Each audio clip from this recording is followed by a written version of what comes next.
एक बार फिर से स्वागत है घटना चक्र में आपका। प्रधानमंत्री के बयान जो कोशिश देने की उन्होंने की, आपको दिखाते हैं संसद में दोनों सदनों में क्या स्थिति थी। To the Indian cricket team for winning the ICC Under-19 World Cup in Australia on 26th August 2012. Indian cricket team future endeavours. Papers to be laid. Shri Mallikarjun Kharge. Madam, I beg to lay the paper on the table of Aditya Scindia. Parliament का मजाक बना रहे हो sir. Secretary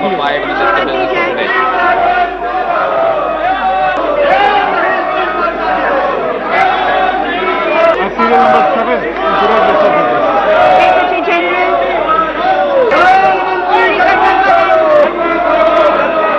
Madam Speaker, I have to report a message from Rajya Sabha regarding association. One member from Rajya Sabha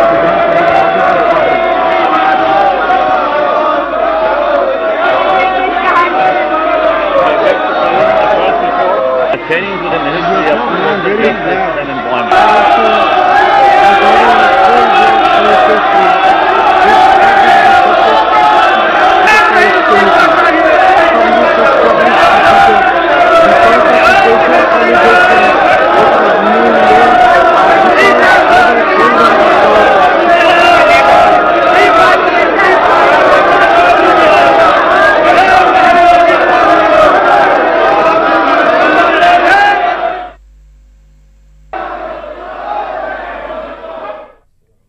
और जब प्रधानमंत्री यहाँ बयान नहीं दे पाए तो मीडिया से जो मुखातिब हुए आपको हम दिखाते हैं एक बार फिर से।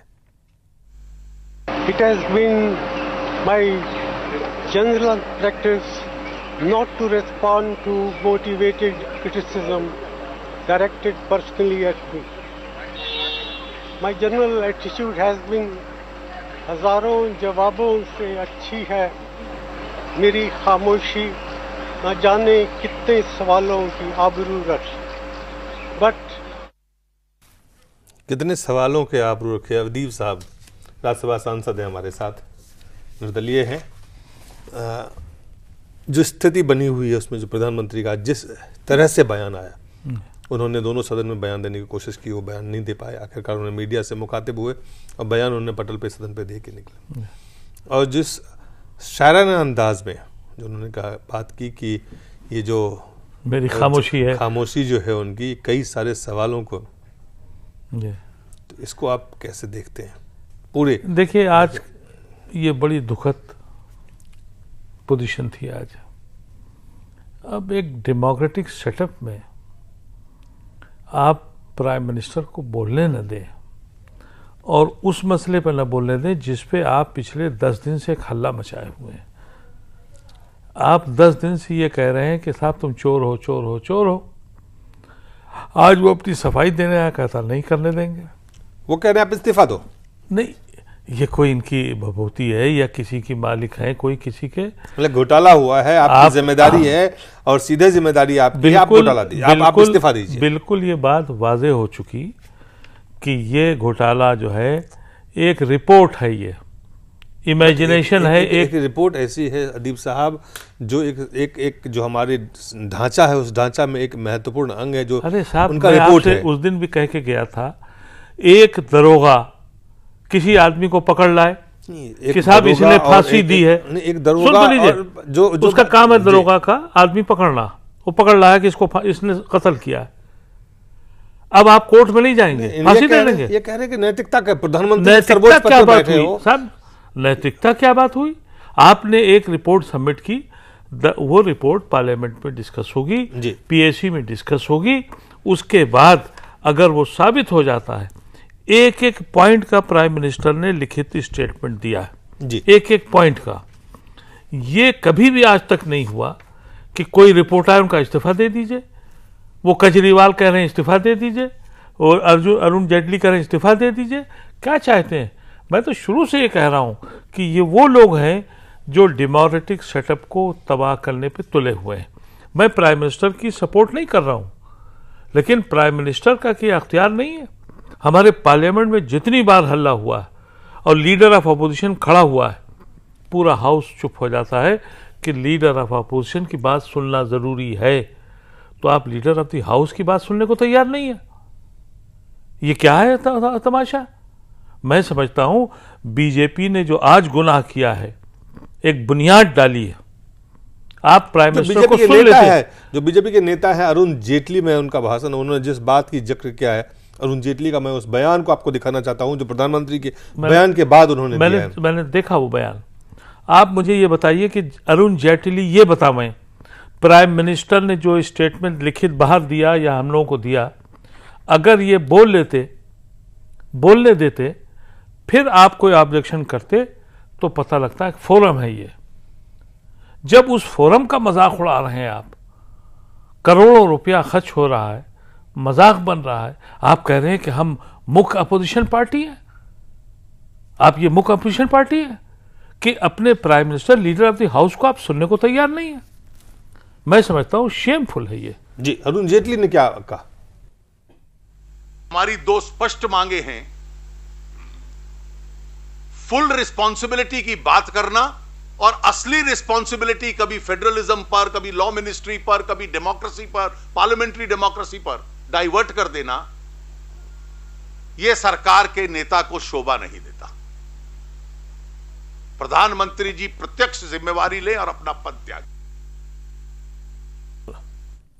देखिए, ये प्रधानमंत्री को नहीं देता है। इनका करेक्टर ये था कि रमन सिंह से इस्तीफा लेते नैतिकता पे। रमन सिंह की चिट्ठी मौजूद है। रमन सिंह को वहां की सीएजी ने इंडेक्स किया 100 करोड़, 1 लाख करोड़ रुपए के लिए। जो इनको अपने लीडरों को इस्तीफा देके दिल्ली तशरीफ लाना चाहिए था कि देखो मैंने ये नैतिकता दिखाई, मेरे चीफ मिनिस्टर के ऊपर 1 लाख करोड़ रुपए का इल्जाम है और उसने चिट्ठी रुकवा के। नहीं, सुन तो लीजिए। जब आप कह रहे हैं कि पहले बीजेपी को, आप कह रहे हैं पहले बीजेपी जिस नैतिकता का सवाल उठा रही है उसको नैतिकता दिखाना चाहिए, वो दिखाते, उसके बाद फिर प्रधानमंत्री से इस्तीफा मांगते। ये बात समझ में आती कि भाई ये पार्टी, ये मसला नैतिकता का है। ये पार्टी जो है ये नैतिकता पे चलती है। This party is a different party with values है, वैल्यू के मूल्य हैं इनकी पार्टी। आप क्या ड्रामा कर रहे हैं कि साहब ये प्राइम मिनिस्टर को शोभा नहीं देता, लीडर ऑफ अपोजिशन को ये शोभा देता है? मुझे ये कोई जवाब दे, ये लीडर ऑफ अपोजिशन को शोभा देता है? ये बिल्कुल। मैं अब तक तो इस बहस पे था कि भाई शायद इस पे बहस होगी, हम लोग बात करेंगे। मैंने सीएजी की रिपोर्ट अपनी अकल के हिसाब से कई बार पढ़ी, कई बार देखा। मैं नहीं समझ पाया कि ये रिपोर्ट कुछ ऐसी रिपोर्ट है जिसमें डायरेक्ट कोई इंडेक्ट हो गया है, कोई डायरेक्ट इन्वॉल्व हो गया है, डायरेक्ट पकड़ लिया गया है। अरे ये सीएजी की रिपोर्ट जो राय साहब, आपको क्या लगता है, मैं आपको चलिए ये तो जो लगातार जो चल रहे हैं, आपको क्या लगता है कि ये आगे जाके अब चूंकि जो संसद की जो स्थिति बनी हुई है, जो ये आरोप और प्रत्यारोप के बीच में जो बयान आए, बयान के बाद जो अभी भी मांग पे, एक तो वो आवंटन रद्द करने की बात कर रहे हैं, दूसरा वो प्रधानमंत्री की इस्तीफा देने की बात कर रहे हैं विपक्ष।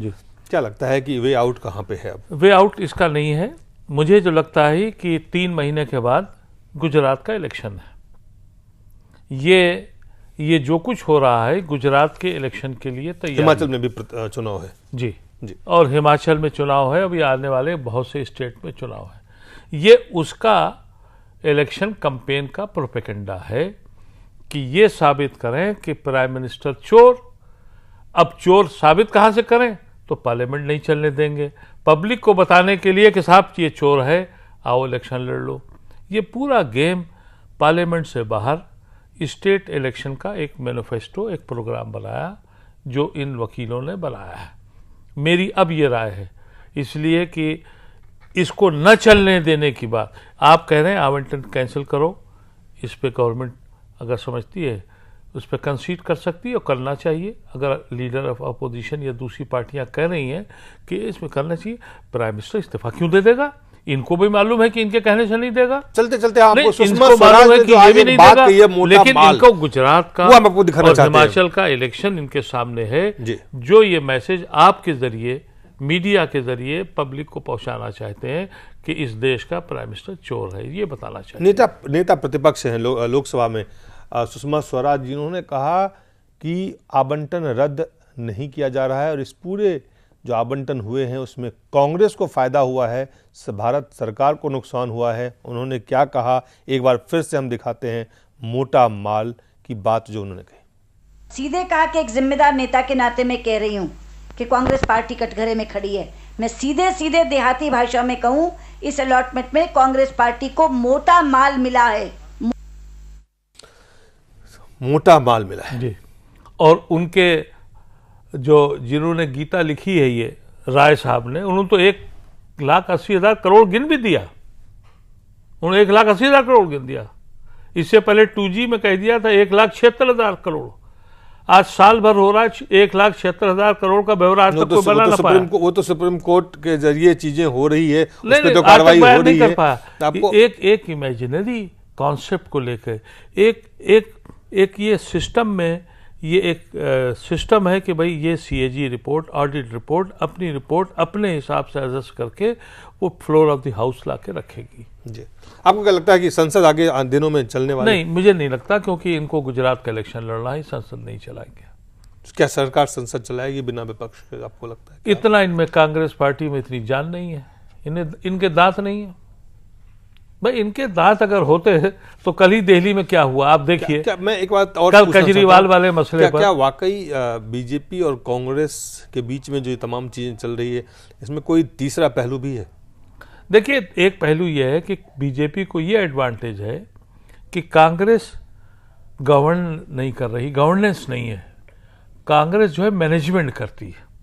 क्राइसिस आया, उनके मैनेजर्स ने मैनेजमेंट किया, गवर्नेंस नहीं करते वो। उसका एडवांटेज बीजेपी के पास है। तो बीजेपी उसको, पार्लियामेंट को स्टेट और पॉलिटिकली यूज करती है। मैं एक छोटी सी मिसाल आपको कल की दे दूं। पूरा दिल्ली में गदर मचा रहा, 500 आदमी रहे होंगे, 1000 रहे होंगे, वो आप कुछ ज़्यादा बता दें, हो सकता रहे हों। 6 बजे उन्होंने केजरीवाल को पकड़ लिया, 8 बजे छोड़ दिया, फिर से ड्रामा करो। और उस प्रदेश में जहां 7 के 7 MP कांग्रेस के, सरकार कांग्रेस की, असेंबली उनकी, पार्लियामेंट उनका, ये पॉलिटिकल लड़ाई लड़नी थी इनको। अगर वो 500 आदमी लाए थे तो तुम 50,000 का मजमा खड़ा करते जवाब में रामलीला मैदान पे। अब लगता है कि बीजेपी को जो फायदा है, लड़ना कुछ आता ही नहीं है, मैनेजमेंट पर ये सरकार चला रहे हैं, बस मैनेजमेंट हो रहा है। धन्यवाद अदीब साहब, हमारा समय खत्म हो गया। आपका बहुत बहुत धन्यवाद और आप सब लोगों का बहुत बहुत धन्यवाद।